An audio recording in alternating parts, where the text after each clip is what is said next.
Hello every one. ஒரு 15-20 வருஷத்துக்கு முன்னாடி பார்த்தோம் அப்படின்னா நம்ம கார் ஓப்பன் பண்ணுறதுக்கு நம்மக்கிட்ட சாவி கொடுத்துருப்பாங்க. அண்ட் அந்த சாவியை யூஸ் பண்ணி தான் கார் ஓப்பன் பண்ணுவோம் அண்ட் வண்டியை ஸ்டார்ட் பண்ணுவோம். அதுக்கப்புறமா தான் அந்த ரிமோட் கண்ட்ரோல்டு கீஸ் வந்தது. ஸோ இந்த ரிமோட் கண்ட்ரோல்டு கீஸில் பார்த்தோம் அப்படின்னா அதில் அன்லாக் அண்ட் லாக் பட்டன் இருக்கும். ஸோ அதை யூஸ் பண்ணி காரை ஓப்பன் பண்ண முடியும். ஆனால் காரை ஸ்டார்ட் பண்ணுறதுக்கு நமக்கு சாவி தேவைப்பட்டது. ஆனால் இந்த ரிமோட் கண்ட்ரோல்டு கீஸில் ஒரு ட்ராபேக் இருந்தது. இப்போ நான் ஷாப்பிங் போயிட்டு வரேன், என் கை நிறைய பொருட்களை வச்சுக்கிட்டு நான் அந்த கார்கிட்ட போயிட்டு lock and unlock button use பண்ணி நல்லா கார் ஓப்பன் பண்ண முடியாது. எல்லா பொருட்களும் கீழே வச்சுட்டு தான் நல்லா அந்த லாக் அண்ட் அன்லாக் யூஸ் பண்ண முடியும். ஸோ அது மட்டும் இல்லாமல் காரை ஸ்டார்ட் பண்ணுறதுக்கு ஒரு கீ கொடுத்துருப்பாங்கல்ல, அந்த கீ வளைஞ்சிருச்சு இல்லை சப்போஸ் திருடு போயிடுச்சு அப்படின்னா ஸோ மற்ற ஸ்ட்ரேஞ்சர்ஸ் ஈஸியாக காரை ஆக்சஸ் பண்ணுறதுக்கான வாய்ப்புகள் அதிகமாக இருக்குது. ஸோ இந்த ட்ராபேக்ஸ் ரெக்டிஃபை பண்ணுறதுக்காக தான் என்ன பண்ணாங்க அப்படின்னா ஸோ இப்போ வர கார்ஸ்லாம் இந்த மாதிரி கீஸ் மேனுஃபேக்சரிங் பண்ணிட்டு வராங்க. ஸோ நம்ம காரு கிட்ட போனதுமே என்ன ஆகும் அப்படின்னா கார் ஓப்பன் ஆகிடும். அண்ட் காருக்குள்ளே போயிட்டு ஒரு பட்டனை ப்ரெஸ் பண்ணோம் அப்படின்னா கார் ஸ்டார்ட் ஆகிடும். இந்த மாதிரி கீஸை நம்ம passive keyless entry or start systems அல்லது ஸ்மார்ட் கீஸ் அப்படின்னு சொல்லுவோம்.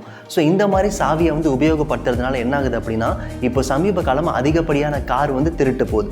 ஸோ இந்த வீடியோவில் அந்த கார் எப்படி வேலை செய்யுது அண்ட் அந்த காரை ஒரு சயின்ஸை யூஸ் பண்ணி எப்படி நம்ம திருட்டுலேருந்து ஸ்டாப் பண்ணலாம் அப்படின்றத பார்க்க போகிறோம். Welcome to science with Salman.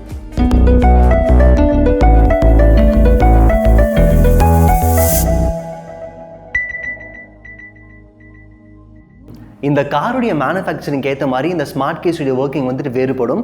இப்போ நம்ம ஒரு விதமான ஸ்மார்ட் கீ எப்படி வேலை செய்யுது அப்படின்றத பற்றி பார்க்கலாம்.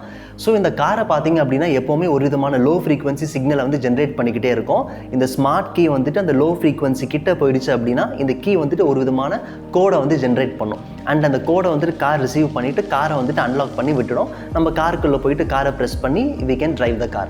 ஆனால் இந்த ஒரு கோடு ஜென்ரேட் பண்ணுதுன்னு சொன்னோம்ல, இந்த கோடு ஒரு வாட்டியும் மாறிக்கிட்டே இருக்கும். ஸோ இந்த ஒரு வாட்டியும் மாறிக்கிட்டே இருக்கிற கோடை நம்ம ரோலிங் கோட்ஸ் அப்படின்னு சொல்லுவோம். எதுக்காக இந்த ரோலிங் கோட்ஸ் கொடுத்துருக்காங்க அப்படின்னா இப்போ சப்போஸ் அந்த ஸ்மார்ட் கீ ஒரு ஒரு கோடை தான் எப்போ பார்த்தாலும் சென்ட் பண்ணுது அப்படின்னா ஒரு ஹேக்கர் இருந்தாங்கன்னா அந்த கோடை ஈஸியாக ஹேக் பண்ணிவிட்டு ஸோ அவங்க போனதுக்கப்புறம் அதே கோடை போட்டு காரை அன்லாக் பண்ணிடலாம்.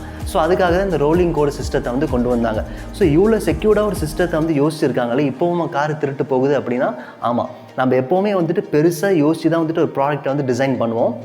ஆனால் இந்த ஹேக்கர்ஸில் என்ன பண்ணுவாங்க அப்படின்னா சிம்பிளான ஒரு சயின்ஸை யூஸ் பண்ணிவிட்டு காரை ஈஸியாக திருடிட்டு போயிடுறாங்க. ஸோ அது என்னன்றதான் இப்போ பார்க்க போகிறோம். இப்போ நான் ஒரு ஸ்கூல் அசம்பிளியில் நின்று பேசிகிட்டு இருக்கேன்னு வச்சுப்போம்.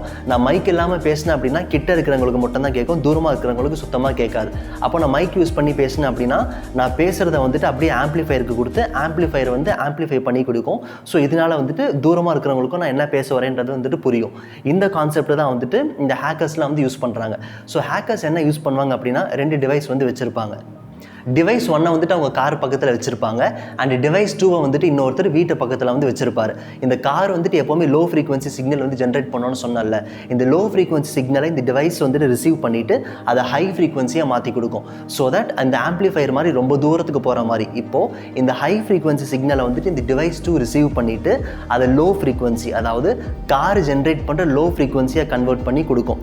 இப்போது வீட்டுக்குள்ளே சாவி இருந்துச்சு அப்படின்னா அது என்ன பண்ணும், கார் பக்கத்தில் தான் இருக்குன்னு நினச்சிக்கிட்டு ஒரு கோடை ஜென்ரேட் பண்ணும். அந்த கோடை டிவைஸ் 2 டிவைஸ் 1க்கு அனுப்போம். டிவைஸ் 1 காருக்கு அனுப்பி விட்டுரும். ஸோ கார் அன்லாக் ஆகிடும். நம்ம உள்ளே போயிட்டு ப்ரெஸ் பண்ணி ஆன் பண்ணிட்டு போயிடலாம். ஸோ இப்படி தான் அதிகமான திருட்டு நடந்துட்டுருக்கு. இந்த மாதிரி திருட்டை நம்ம signal amplification relay attack R relay theft அப்படின்னு சொல்லுவோம். அண்ட் இந்த கான்செப்டை யூஸ் பண்ணி இந்தியாவில் மட்டும் 1000க்கும் மேற்பட்ட கார்கள் திருட்டு போயிருக்கு. அண்ட் இந்த சைபர் செக்யூரிட்டி ஆராய்ச்சியாளர்கள் என்ன சொல்கிறாங்க அப்படின்னா இப்போ வருங்காலத்தில் இந்த மாதிரி திருட்டுகள் அதிகமாகும் அப்படின்னு சொல்கிறாங்க. இப்போ இந்த திருட்டை நம்ம ஸ்டாப் பண்ணுறதுக்கு நமக்கு ஒரு சயின்ஸ் இருக்குது. அது என்னன்றதை பற்றி பார்க்கலாம்.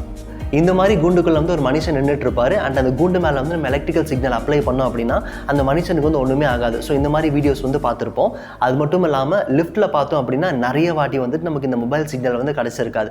இதுக்கான காரணம் கண்டக்டரால் செய்யப்பட்ட ஒரு கூண்டில் எலக்ட்ரிக்கல் சிக்னலாக இருந்தாலும் சரி எலக்ட்ரோ மேக்னெட்டிக் வேவ்ஸாக இருந்தாலும் சரி அது அலோவ் பண்ணாது. அது ஒரு கேஜ் மாதிரி தடுத்துட்டு இருக்கும். ஸோ இந்த கான்செப்டை நம்ம ஃபேரடே கேஜ் அப்படின்னு சொல்லுவோம். இப்போ நம்ம சாவியை என்ன பண்ணலாம் அப்படின்னா ஒரு அலுமினியம் ஃபாயிலுக்குள்ளே வச்சு சுருட்டி வச்சுட்டோம் அப்படின்னா அது ஒரு ஃபேரடே கேஜ் மாதிரி ஆக்ட் ஆகும். ஸோ அது என்ன பண்ணோம் அப்படின்னா என்னதான் டிவைஸ் யூஸ் பண்ணாலும் சிக்னலை வெளியில் கொடுக்காது. இல்லைப்பா எனக்கு அலுமினியம் ஃபாயிலாம் வேணாம் அப்படின்னு நினச்சோம் அப்படின்னா நமக்கு மார்க்கெட்லேயே ஃபேரடே கேஜ் அப்படின்னு இருக்குது. ஸோ கீயை அந்த ஃபேரடே கேஜுக்குள்ளே போட்டு வச்சுட்டோம் அப்படின்னா அது எந்த விதமான சிக்னலுமே வெளியில் பாஸ் பண்ணாது.